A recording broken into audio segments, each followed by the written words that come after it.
பூட்டிய வீட்டிற்குள் அழுகிய நிலையில் இறந்து கிடந்தவரின் சடலத்தோடு 3 நாட்களாக வசித்து வந்த மனைவி துர்நாற்றம் வீசியதை அடுத்து பொதுமக்களின் புகாரை தொடர்ந்து போலீசார் உடலை மீட்டு தீவிர விசாரணை. சிவகங்கை மாவட்டம் திருப்பத்தூர் முஸ்லிம் நடுத்தெருவை சேர்ந்தவர் அங்குசாமி மகன் ஆதிரத்தினமூர்த்தி, 64 வயது. இவர் கல்லூரியில் எழுத்தாளராக பணிபுரிந்து ஓய்வு பெற்று தனது மனைவி பிரமீளா 58 வயதுடன் வசித்து வந்துள்ளார். மனைவி மனநலம் பாதிக்கப்பட்டிருப்பதாக கூறப்படுகிறது. இவர்களுக்கு பிள்ளைகள் இல்லை.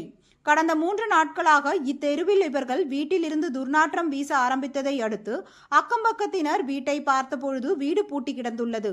இந்நிலையில் இப்பகுதி மக்கள் திருப்பத்தூர் நகர் காவல் நிலையத்திற்கு தகவல் தெரிவித்துள்ளனர்.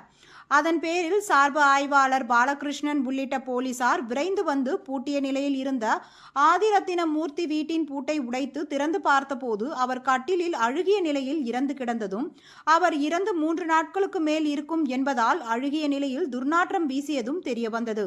மேலும் அவரது மனைவி பிரமீளா பூட்டிய வீட்டிற்குள்ளேயே இருந்ததை கண்டு அதிர்ச்சி அடைந்த போலீசார் அழுகிய நிலையில் இருந்த ஆதிரத்தினமூர்த்தி சடலத்தை மீட்டு திருப்பத்தூர் அரசு மருத்துவமனைக்கு பிரேத பரிசோதனைக்காக அனுப்பி வைத்தனர். பின்பு இச்சம்பவம் குறித்து விசாரிக்கையில் ஆதிரத்தினமூர்த்தி கடந்த 6 மாதங்களாக உடல்நிலை சரியில்லாமல் இருந்து வந்ததும், மனநலம் பாதிக்கப்பட்ட மனைவியை தவிர வேறு யாரும் உதவிக்கு இல்லாததால் இவர் என்று இறந்தார் என்பது கூட தெரியாமல் மனைவி வீட்டிற்குள்ளேயே இருந்து சமைத்து வந்ததும் அவருடன் வசித்து வந்ததும் தெரிய வந்துள்ளது. கணவன் இறந்து 3 நாட்களுக்கு மேலான நிலையில் மனநலம் பாதிக்கப்பட்ட மனைவி பூட்டிய வீட்டிற்குள்ளேயே அவரோடு வாழ்ந்து வந்தது இப்பகுதியில் பெரும் சோகத்தையும் பரபரப்பையும் ஏற்படுத்தியுள்ளது.